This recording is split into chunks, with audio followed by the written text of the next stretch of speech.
Bonjour et bienvenue dans ce nouveau cours concernant toujours le programme de la première année du bac. Bien sûr, nous avons commencé bien sûr la série d'explications concernant la tragédie d'Antigone, mais suite à vos plusieurs demandes concernant les cours de langue, d'accord? Donc j'ai préféré faire un petit break, une petite pause et aller vers un cours de langue, d'accord? Et bien sûr, comme j'ai expliqué, c'était selon vos demandes parce que personnellement, j'allais bien sûr continuer la série d'Antigone, après entamer celle du condamné à mort, parce que pour moi, ils étaient primordiales et très importantes, mais puisque, et comme je vous ai expliqué, selon les demandes de plusieurs élèves, donc j'ai préféré prendre un petit temps et consacrer quelques explications pour des cours qui sont aussi très importantes, notamment le cours que je vais bien sûr expliquer aujourd'hui, ou bien essayer d'expliquer au maximum concernant ce qui est les registres de langue. Et comme vous savez tous, les registres de langue ont une importance vraiment très haute. Pourquoi? Parce que, à fur et à mesure que vous êtes en train de lire vos romans, que ce soit La boîte à merveilles, Antigone ou Le condamné à mort, il vous est très important de, bien évidemment, comprendre quels sont les registres de langue qui sont utilisés dans les textes que vous êtes en train de lire parce que je ne sais pas si on vous l'a jamais dit auparavant ou non, mais je vais le dire immédiatement. Quand on essaie de comprendre un roman, on part bien sûr du général au plus personnel. Ça veut dire, quand je parle du général, ça veut dire quand je vous offre à lire bien sûr La boîte à merveilles, je vous dis dans un premier temps que c'est un roman autobiographique. D'accord? Mais on sait qu'un roman est constitué de plusieurs chapitres. Ça veut dire qu'il faut comprendre l'envergure ou bien l'ampleur de chaque chapitre. Après, le chapitre est constitué de textes. Ça veut dire qu'il faut comprendre la typologie de chaque texte. On peut dire aussi les types, les registres, les tons ou bien les tonalités, selon votre choix. Après, bien sûr, chaque texte ou bien est constitué de paragraphes qui sont constitués de phrases. Et dans ces phrases-là, on peut trouver ce qu'on appelle les figures de style, les types de phrases, interrogatives, exclamatives, ou bien les figures de style, métaphores, métonymie, synecdotes. Donc, toutes les figures de style qu'on peut trouver. Et c'est là, bien sûr, et bien évidemment qu'on a la possibilité d'englober de haut en bas ou bien de bas en haut pour comprendre en totalité notre œuvre ou bien notre roman. Je sais que dans un premier temps, mes paroles peut-être ne seront pas très claires, mais à fur et à mesure que nous allons expliquer, bien sûr, nous allons comprendre ensemble les registres de langue. Et nous allons aussi comprendre pourquoi ce cours-là est très important. Et je vais vous donner le conseil le plus important à mes yeux, c'est que quand vous allez voir cette vidéo et la revoir, bien évidemment, je vous conseille deux choses. La première, c'est à chaque fois que vous êtes en train, après la compréhension de ce cours-là, après que vous êtes en train d'effectuer une lecture pour un chapitre ou bien pour un texte, essayez en même temps de lire et de définir quel est le registre de langue utilisé dans ce chapitre ou bien dans ce texte ou bien dans ce paragraphe. D'accord? Donc prenez des marqueurs, des fleurissants, prenez vos stylos et essayez de faire quelques croquis sur vos romans, bien sûr, dans vos romans, et essayez de, à chaque fois que vous êtes en train de lire un texte, de définir au préalable, bien sûr, le registre de langue utilisé. Ceci est le premier conseil. Le deuxième conseil, je vous dirai, si vous le souhaitez bien, dans les commentaires, d'accord, de choisir des paragraphes et nous dire, voilà, de cette page, dans cette page, de ce mot à ce mot, bien dans ce paragraphe, l'auteur a utilisé ce registre de langue. Comme ça, pas mal de gens qui vont voir les vidéos vont, dans un premier temps, comprendre les registres de langue et, dans un deuxième temps, retrouver des explications ou bien des, des travaux pratiques en bas dans les commentaires. Et comme ça, ils auront une petite bibliothèque des registres de langue avec, bien sûr, l'application par rapport au roman que nous sommes en train de lire. Donc, nous allons bien sûr commencer le cours de, bien sûr, les registres de langue. Le registre de langue. Bien sûr, pour comprendre chaque leçon, on commence par comprendre pour quelles raisons on est dans l'obligation de comprendre les registres de langue, dans quelles raisons et dans quel but il faut appliquer ces registres de langue au texte qu'on est en train de lire, et bien sûr, qu'est-ce que nous allons comprendre en fin de compte en comprenant les registres de langue. Le registre de langue, enfin, d'une manière générale, est une façon de faire comprendre le réel, le vrai. C'est une façon ou bien une manière de faire ressentir, d'accord, à travers laquelle euh, on fait ou bien on éclaire les choses, on les fait apparaître. Normalement, cette notion concerne une relation entre le lecteur, bien sûr, et l'écrivain. D'accord? Parce que il faut savoir, l'écrivain, il est toujours avec bien sûr ses écrits, toujours en train de chercher bien sûr une émotion chez le lecteur. Ça veut dire, je vous donne un exemple parce que normalement on va bien sûr étudier en utilisant les exemples concrets. Quand on est en train de lire par exemple La boîte à merveilles, et quand on voit bien sûr le malheur de la famille après le départ du père, il faut savoir que euh, l'auteur Ahmed Sfraoui, dans ce cas-là, il n'est pas en train de nous raconter des choses, d'accord, et il n'attend pas de nous, bien sûr, un sentiment bien précis.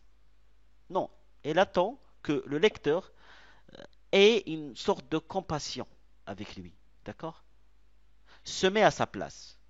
La même chose pour le condamné à mort. Si vous vérifiez bien, ou bien quand vous êtes en train de lire le condamné à mort, vous allez voir qu'à travers tout le roman, Victor Hugo essaye de nous mettre à la place du condamné à mort. D'accord? Crayon, ou bien Johan Will, quand il a recréé la pièce d'Antigone, il se met à la place de Crayon. Il essaye de s'expliquer devant, bien sûr, les Français. Bien précisément les Français, et non pas aux yeux du monde. Il souhaite éclairer sa situation par rapport aux Français. D'accord? Donc, c'est une alchimie entre le lecteur et l'auteur, bien sûr. Ce dernier qui essaye, bien sûr, de susciter une émotion bien précise en lisant un paragraphe ou bien un texte bien précis.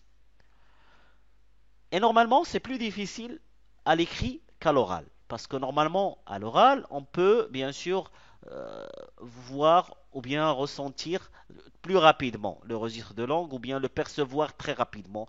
Comment? Par l'intonation, par les gestes, d'accord, qui accompagnent les discours. Je vous donne même un exemple. Quand vous êtes en train de chatter sur Facebook ou bien WhatsApp, quand vous utilisez les émoticônes, quand vous dites une phrase, qui, dans un premier temps, pourra être bien sûr agressive ou n'a rien de comique, mais quand vous ajoutez une émoticône souriante, on sait que vous êtes en train de blaguer. Comprenez? Donc, dans l'oral, c'est plus facile parce que, à ma façon de parler, si je suis en train de vous parler en étant souriant, vous saurez que je suis en train de sourire. Mais si je vous parle d'un ton qui est un peu méchant, que vous saurez que je suis agressif. Voilà. C'est selon les tons et les tonalités, bien sûr, qu'on peut, ou bien les mimiques, les gestes, comment comment ils sont mes gestes. Est-ce que ce sont des gestes agressifs, calmes? Est-ce que je croise le bras? Est-ce que je vais vers le contact? Donc, on peut comprendre à l'oral très rapidement. Mais, le registre d'un texte, on peut dire aussi son ton ou bien sa tonalité, n'est pas toujours aisé à définir, n'est pas toujours simple à définir. Parce que, normalement, nous avons la première approche avec le texte. La première approche, ça veut dire quand vous lisez le texte la première fois, vous essayez un peu de le recadrer, d'accord? De le mettre dans une zone. Et après, en le lisant une deuxième, une troisième, une quatrième fois, vous aurez plus de précision. D'accord? Qu'est-ce qu'on peut avoir comme information quand nous avons notre première approche envers un texte? On peut le définir deux choses. Si ce texte-là est comique ou bien sérieux. voyez, c'est aussi simple que ça. Est-ce que on est en train de rire? Est-ce que on est en train de prendre les choses au sérieux? Voilà. Donc notre première approche peut nous dire est-ce que c'est un texte comique ou bien sérieux, ou bien des fois on peut avoir les deux à la fois. Ça veut dire une personne qui est très sérieuse, mais des fois il fait des blagues, il essaye de nous faire rire. Ça aussi c'est possible. Une fois qu'on a pu classer, bien sûr, est-ce que c'est comique ou bien sérieux, ou bien les deux à la fois, ça veut dire nous avons les grandes catégories. On a ce qu'on appelle la nuance.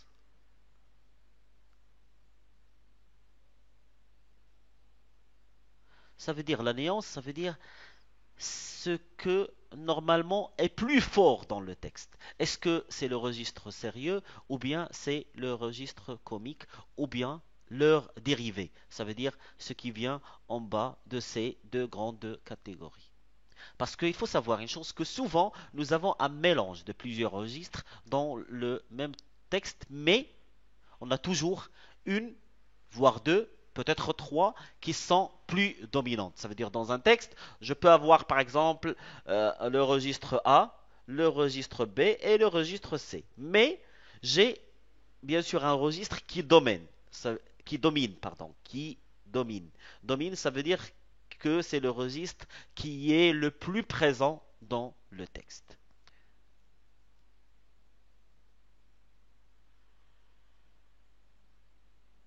Savoir une chose que normalement des registres de langue, c'est comme les figures de style, normalement ils nous servent à dessiner avec les mots. Ça veut dire de nous mettre dans des endroits où l'écrivain essaye de nous mettre dedans, de nous faire sentir quelque chose, parce que si normalement les phrases ou bien les textes étaient vides de sens, normalement on ne pourra pas comprendre. Et on ne pourra pas dire si c'est une bonne ou mauvaise histoire. Si c'est une bonne ou mauvaise autobiographie. C'est un bon ou mauvais roman. D'accord? Parce que, comme je vous ai expliqué, par exemple, dans l'autobiographie, si on n'a pas ce va-et-vient entre l'auteur et le lecteur, on ne pourra pas dire si cette autobiographie est bonne, correcte ou non. C'est la même chose pour les registres. Normalement, les registres, ils nous aident bien sûr à avoir cette esthétique, cette beauté, normalement, que des fois, le fait de unifier le temps. D'accord? Par exemple, dans les œuvres classiques, on a cette règle d'unifier. Ça veut dire avoir un seul temps qui domine sur toute l'œuvre. Mais, bien sûr, dans les nouveaux, bien sûr, courants littéraires, nous avons le mélange des registres, comique et sérieux, bien sûr, pour essayer d'utiliser ce qu'on appelle des effets de décalage entre les informations, entre les textes et, bien sûr, entre les sens ou bien les sentiments que le lecteur souhaite, comme je dis toujours, susciter chez le lecteur. Il faut savoir aussi que les termes, comme vous voyez ici, nous avons des termes comiques, satiriques, polémiques. Ce sont des termes, bien sûr, pour définir les registres de langue. Et ces termes-là, on peut aussi les utiliser pour déterminer les genres littéraires. Si je prends par exemple, si je vous dis le comique ou bien l'ironique, on peut bien sûr définir comme étant un registre de langue et un genre littéraire. Il y a aussi les mouvements, parce que si je vous dis le registre réaliste, il faut savoir que le réalisme est un mouvement littéraire. Ça veut dire plus qu'un registre, c'est un mouvement littéraire. Ça veut dire que pas mal de termes qui sont utilisés là peuvent être appliqués. Ça veut dire, je vous donne un cas concret. Ça veut dire, si je vous donne un exemple et je vous dis qu'il est le genre littéraire de telle et telle œuvre, vous aurez la possibilité de dire que le genre littéraire de ce texte-là est, par exemple, polémique. D'accord? Et dans le même roman, vous avez des textes qui peuvent être polémiques. Et c'est le but, normalement. D'accord? C'est comme si, normalement, vous avez les petits-enfants qui ont le même nom que leur père ou bien leur grand-père. Commençons par la première grande catégorie qui est le registre comique. Et bien sûr, quel est le sentiment que l'auteur cherche à susciter avec un registre comique? Il cherche bien sûr à susciter ce qu'on appelle. Donc je disais que normalement, quand il s'agit de registre comique, on dit que normalement le lecteur, l'auteur cherche à susciter le rire, d'accord, la satisfaction, le sourire, d'accord, bien sûr, dans, chez le lecteur. Mais bien sûr, comme je vous ai expliqué, le registre comique est un registre qui, qui est la première ou bien la plus grande, une plus grande catégorie qui contient, d'accord, plusieurs nuances que nous allons essayer d'expliquer dans un premier temps. Ça veut dire, quand je dis le registre comique, donc c'est très simple, c'est un registre avec lequel on essaie de susciter le rire ou bien le sourire. D'accord. Il y a le registre satirique. Le registre satirique, c'est une sorte de critique qui est virulente et moqueuse d'un ridicule, d'un défaut ou d'un vice. Elle est le plus proche, bien sûr, du sarcasme. Elle utilise la déformation et des fois par l'exagération pour, bien sûr, susciter, comme j'explique toujours, le rire, mais d'une façon satirique, d'accord? Peut, bien sûr, se rapprocher de la caricature. Ça veut dire, on peut dire que le satirique est un registre qui est trop proche de la caricature. Sauf que, pour lui, elle essaye de déformer l'information, d'accord? D'une manière, d'accord? Je sais pas. Il y a plusieurs manières pour déformer l'information, mais bien sûr, dans le but de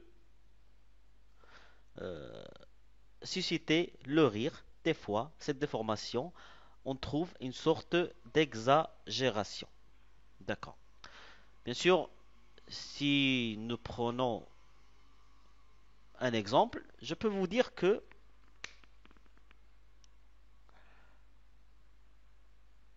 prenons une réalité. Par exemple, on a une personne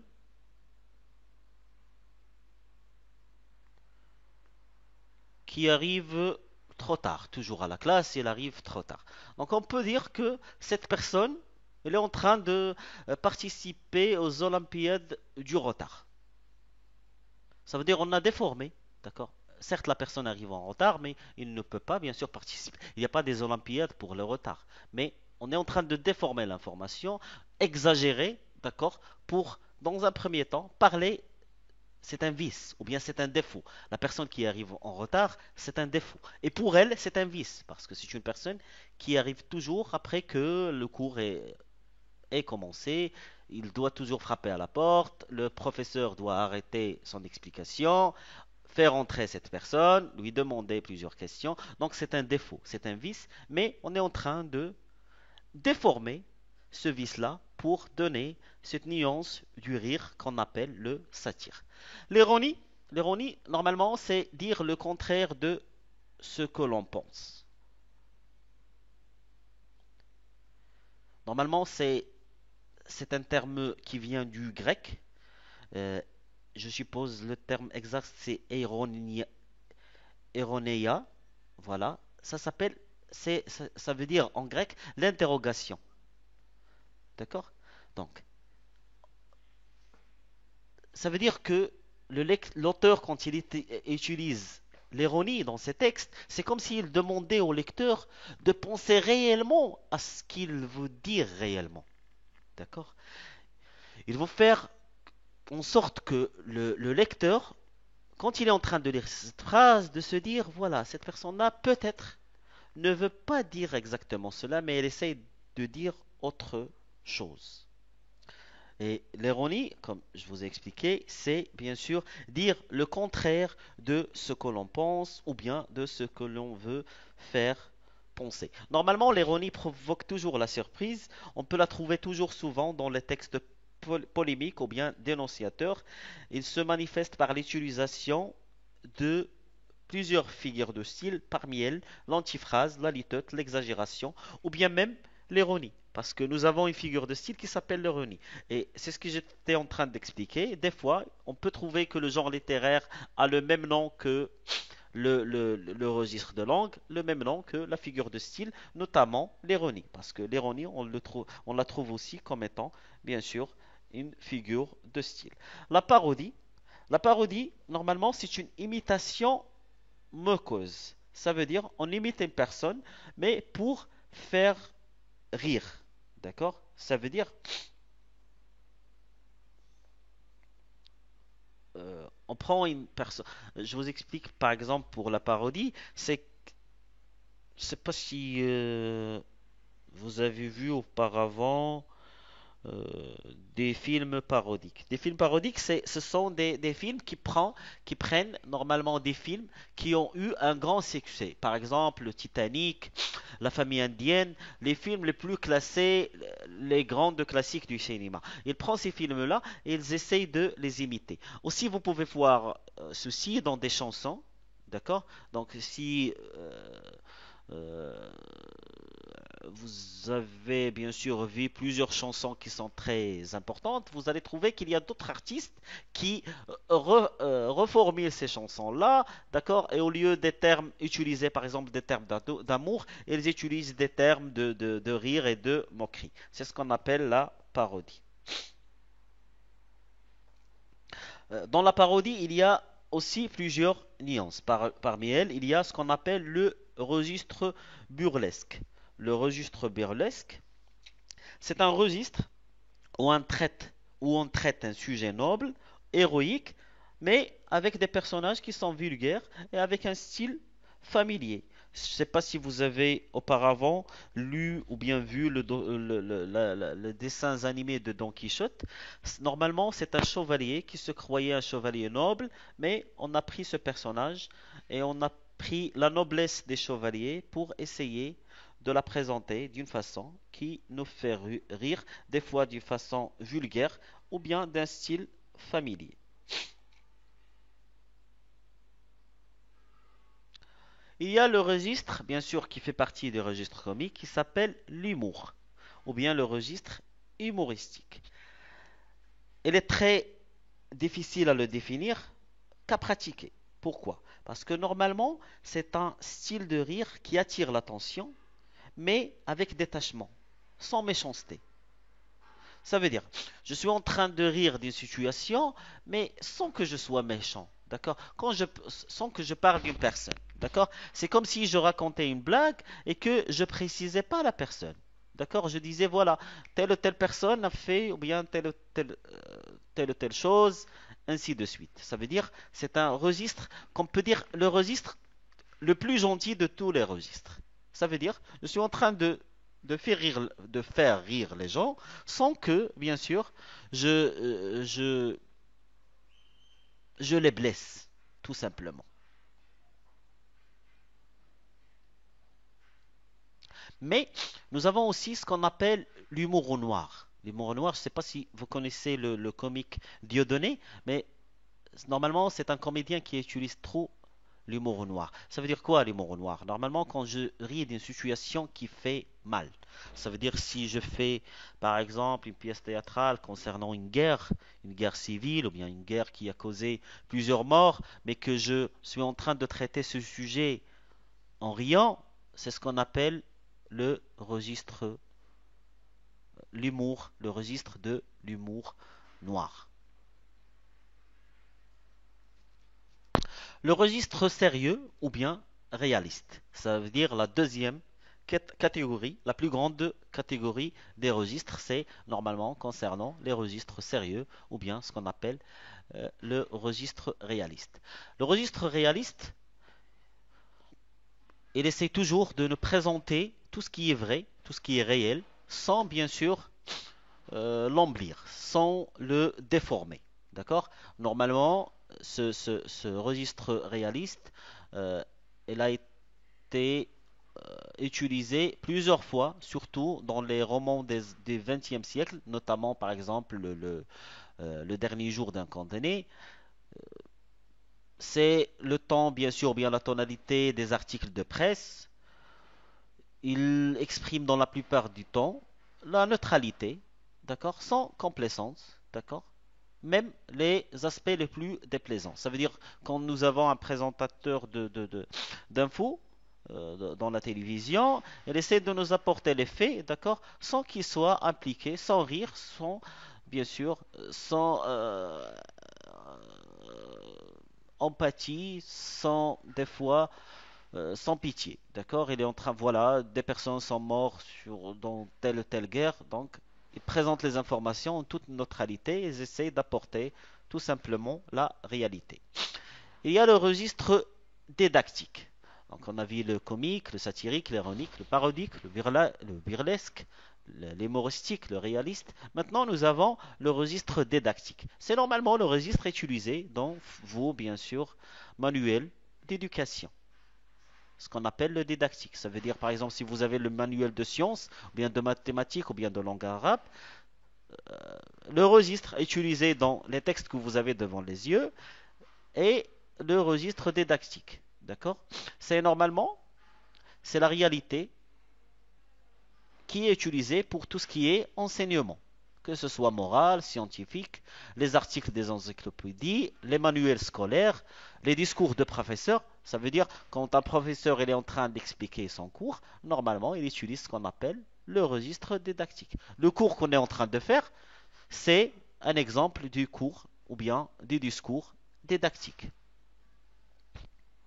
Il se peut, bien sûr, qu'il y a d'autres registres qui sont mélangés avec ce registre-là, mais quand on est en train d'apporter une information, une science, une éducation, on parle toujours du registre didactique. Bien sûr, vous avez le registre oratoire, c'est normalement celui des discours, des paroles, mais pas n'importe quel discours. Ce sont les discours qui frappent les esprits. Si nous prenons par exemple auparavant les discours de Malcolm X, de Jean-Jacques Rousseau, de Martin Luther, I Have a Dream.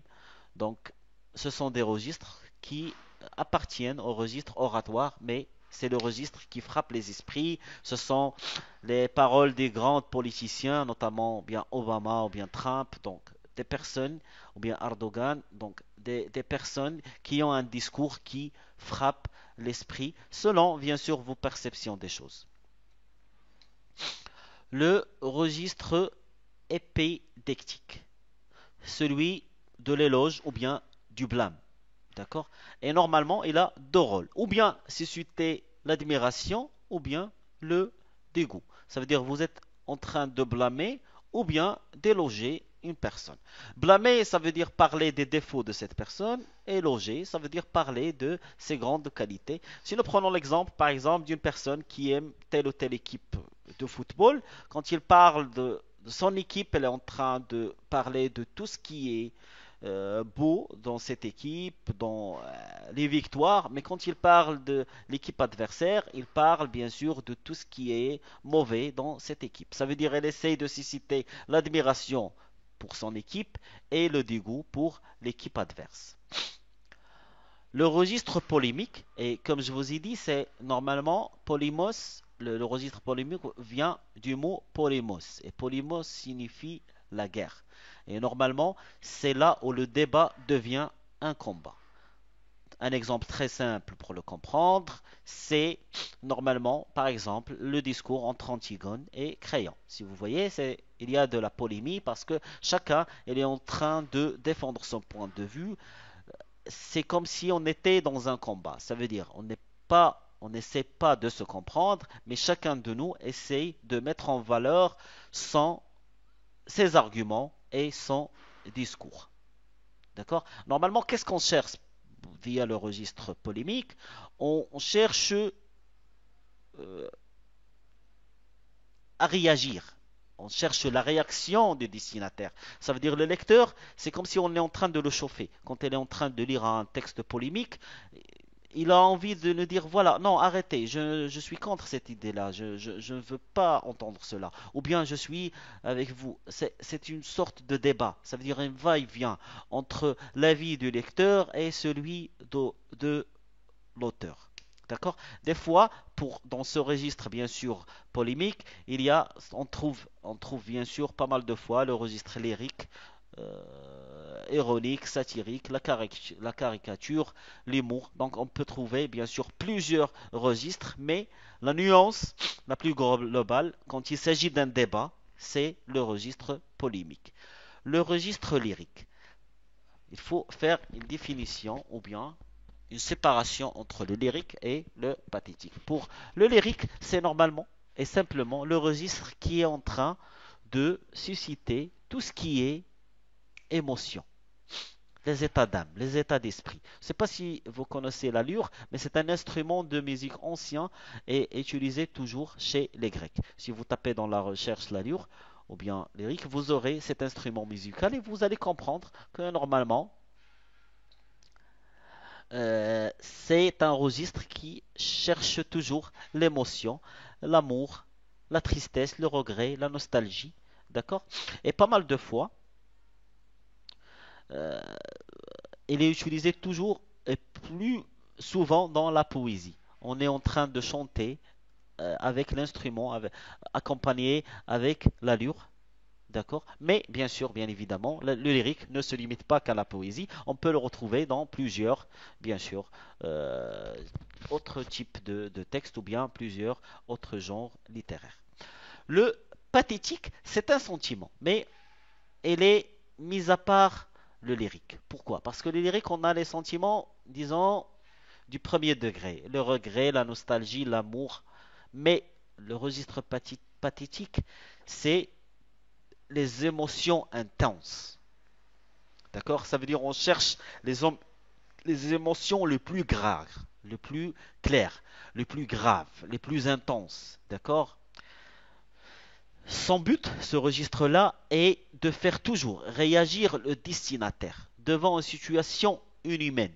Par exemple, si nous prenons l'exemple du condamné à mort, Victor Hugo est en train de nous faire réagir contre la peine de mort. Ça veut dire bouleverser l'esprit, d'accord? Exciter la pitié, la souffrance, l'horreur, voire même la terreur, d'accord?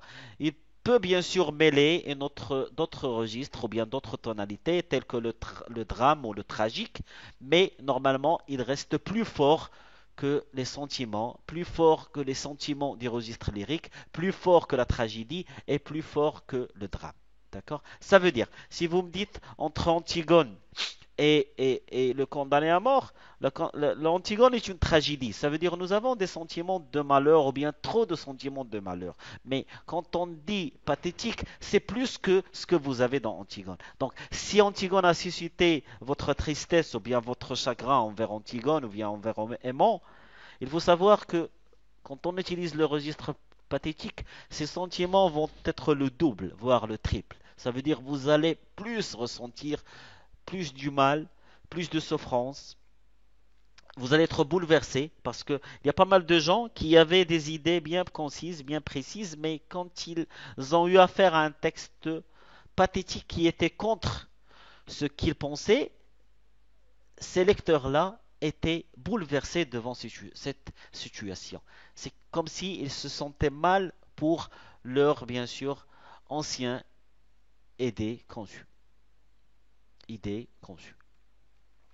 Le registre tragique, notamment celui bien sûr qui est utilisé dans ce qu'on appelle par exemple la tragédie.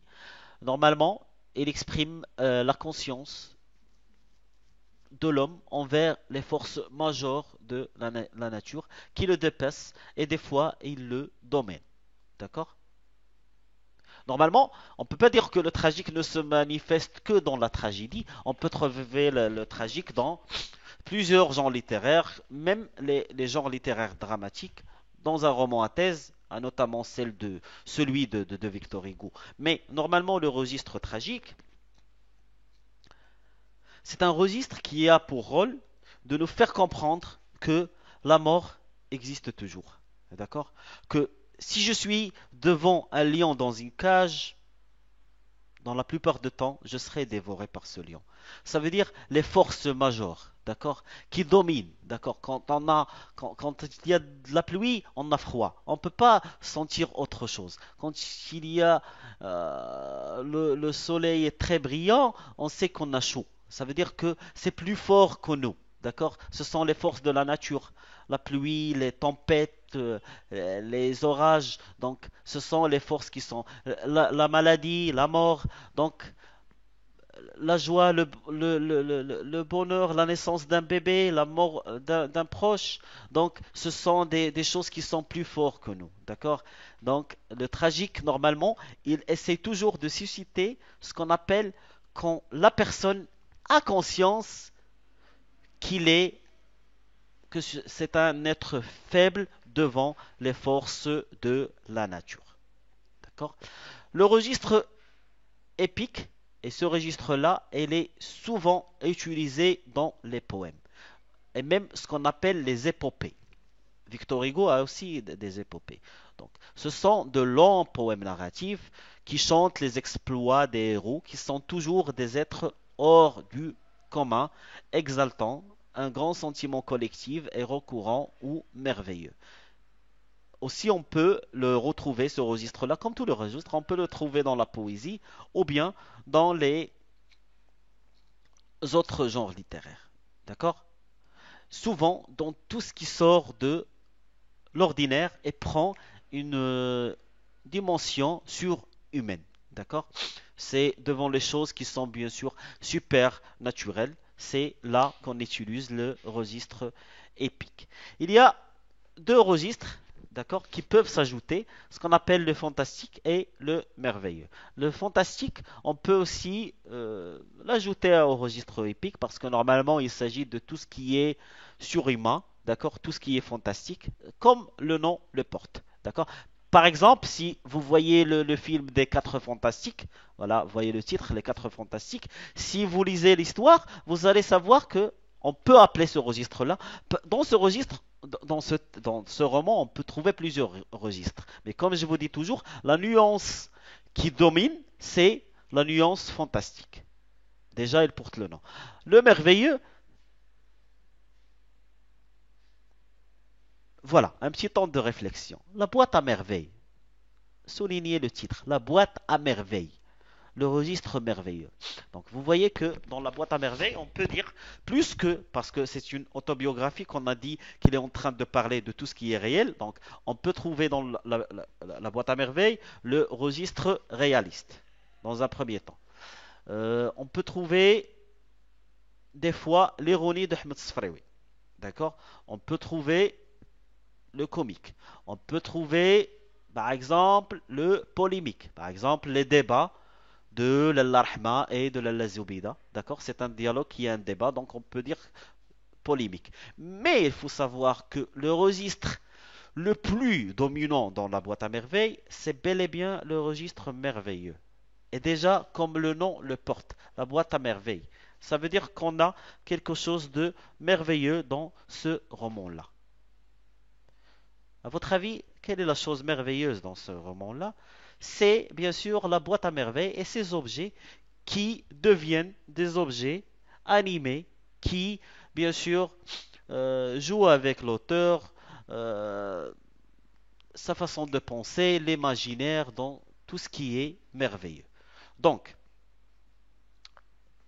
je reviens bien sûr pour vous dire, les registres de langue, on ne peut pas dire, voilà, on peut pas toujours dire, voilà, dans ce texte-là, il n'y a que le registre polémique, que le registre satirique, que le lyrique, que le tragique. Non, on peut trouver toujours des néances, on peut toujours trouver des, des mélanges de registres, mais il faut savoir, bien sûr, euh, savoir retirer le registre de langue le plus dominant.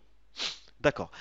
Exemple, si j'ai un paragraphe de une vingtaine de lignes, donc j'ai à peu près 12 lignes qui parlent d'un registre épique, d'accord? 3 qui parlent didactique, 2 qui parlent comique. Donc je dirais que le registre le plus global, d'accord? Celui qui est le vainqueur dans ce mélange-là, c'est bien évidemment le registre épique. Ainsi de suite, d'accord? Et bien sûr, il y a ce qu'on appelle la globalité. La globalité, c'est ou bien la domination. La domination. Par exemple, quand je dis que Antigone est une tragédie, donc je sais très bien que le registre que je vais retrouver le plus est le registre tragique. Quand je parle de la boîte à merveilles, et je dis que c'est une autobiographie et que dans le titre j'ai la boîte à merveilles, je sais très bien que dans une autobiographie, l'auteur doit toujours dire la vérité. Donc je me dis que la plupart du temps, je vais trouver le registre réaliste.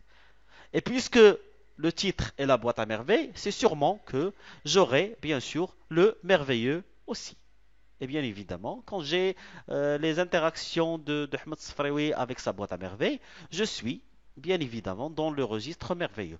Si nous prenons, par exemple, le dernier jour d'un condamné, je peux dire que pour le dernier jour d'un condamné, j'ai le registre pathétique. C'est le registre le plus global. J'ai, par exemple, les autres registres de sentiments, notamment les lyriques. Quand je vois le condamné avec sa fille, quand je vois, bien sûr,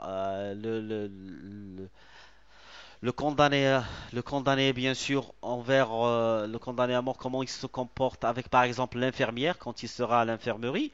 Donc, je vois qu'il y a d'autres registres. Mais le registre le plus global est qu'est-ce que Victor Hugo cherche à susciter en moi, moi qui est le lecteur de son roman. Il cherche à susciter le pathétique. Ça veut dire, Victor Hugo, depuis le début jusqu'à la fin, il essaye de me mettre à la place du condamné à mort pour ressentir les mêmes sentiments que le condamné à mort il est en train de ressentir.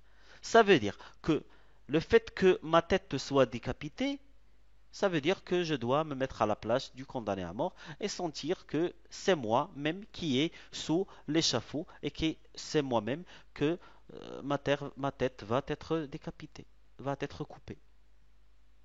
C'est ce que, pour défendre sa thèse bien évidemment, Victor Hugo a essayé d'utiliser le registre pathétique. Ainsi, je vais me mettre à la place du condamné à mort. Et ça va susciter ma pitié.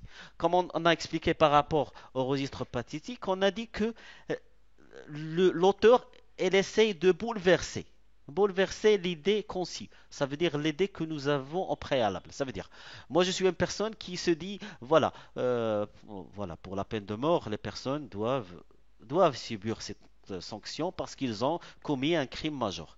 Donc je ne dois pas avoir pitié. Donc Victor Hugo vient m'écrire un roman pour bouleverser ses pensées. D'accord? Pour me laisser dans l'embarras du choix. D'accord? Pour me faire changer d'avis. Voilà, c'est normalement le but du registre pathétique. Et normalement, c'est le but de tous les registres. Parce que, comme je vous ai dit, les registres de langue ont pour but de susciter des sentiments. D'accord? Susciter des interactions. Ça veut dire, j'ai une idée conçue ou bien une idée préalable, moi je suis en train de la déformer. Un autre exemple, si je prends par exemple l'humour noir, j'ai une situation qui fait mal. Quand on parle une guerre civile par exemple, nous avons des morts qui peuvent être de la même famille. C'est pour ça qu'on l'appelle une guerre civile. D'accord? Donc, moi, quand je vois cette guerre, j'ai de la honte, par exemple. Ou bien, j'ai du chagrin pour des personnes qui vont s'entretuer. Par exemple, j'ai du chagrin que Éthéocle et Polynice, deux frères qui se sont entretués. Mais non, il vient un auteur pour me refaire la tragédie d'Antigone, mais en riant de cette situation. D'accord? Qu'est-ce qu'il a fait? Il a suscité un autre sentiment que j'avais auparavant. Voilà. Grosso modo, c'est le registre de langue.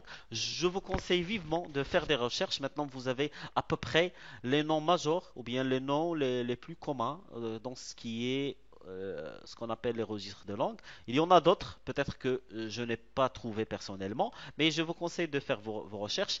Et comme je vous ai expliqué, essayez, comme je vous ai demandé et je vous ai conseillé dans le début de cette vidéo, s'il vous plaît, essayez de faire des exercices. Des exercices, ça veut dire en lisant vos romans, essayez d'appliquer ces registres-là. Lire cette partie et se dire personnellement quel est le sentiment que l'auteur essaye de faire sortir dans ce paragraphe.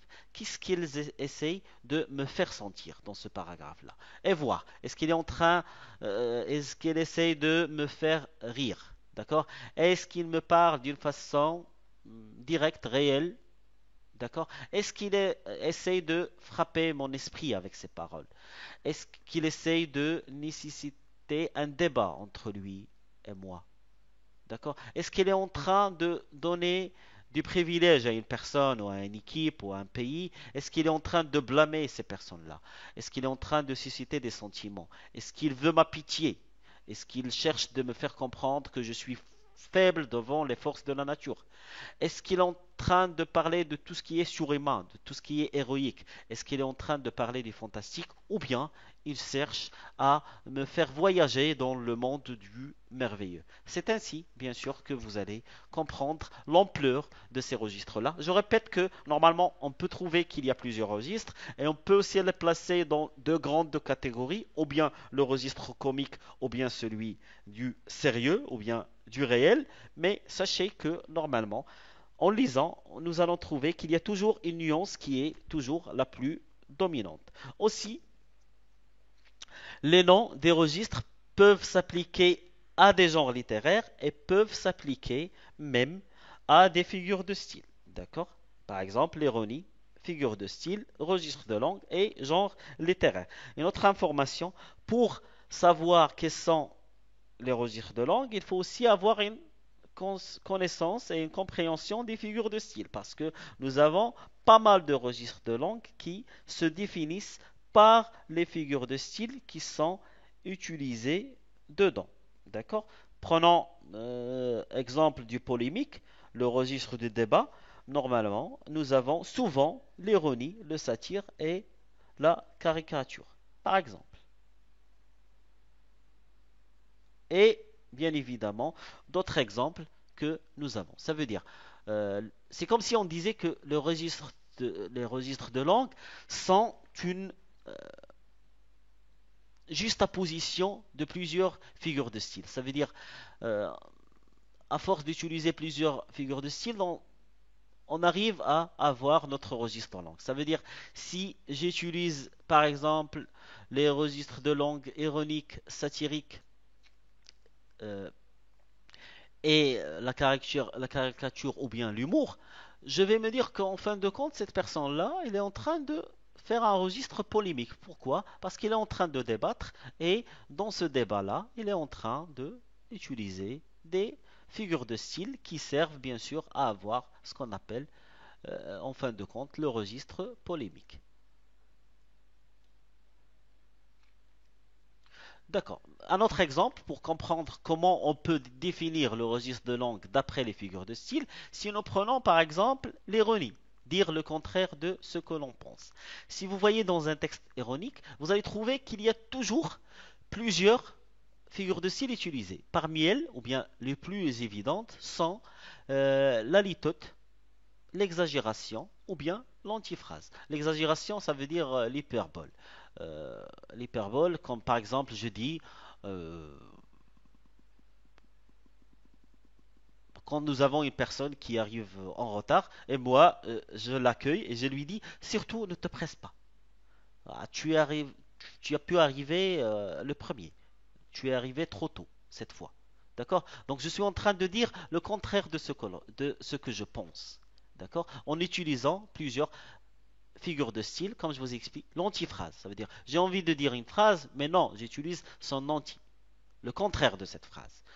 Je suis en train d'utiliser une litote, une ironie, parce que je vous ai dit que l'ironie est un registre de langue, comme il est une figure de style, comme aussi il est c'est un genre littéraire. L'exagération, bien l'hyperbole.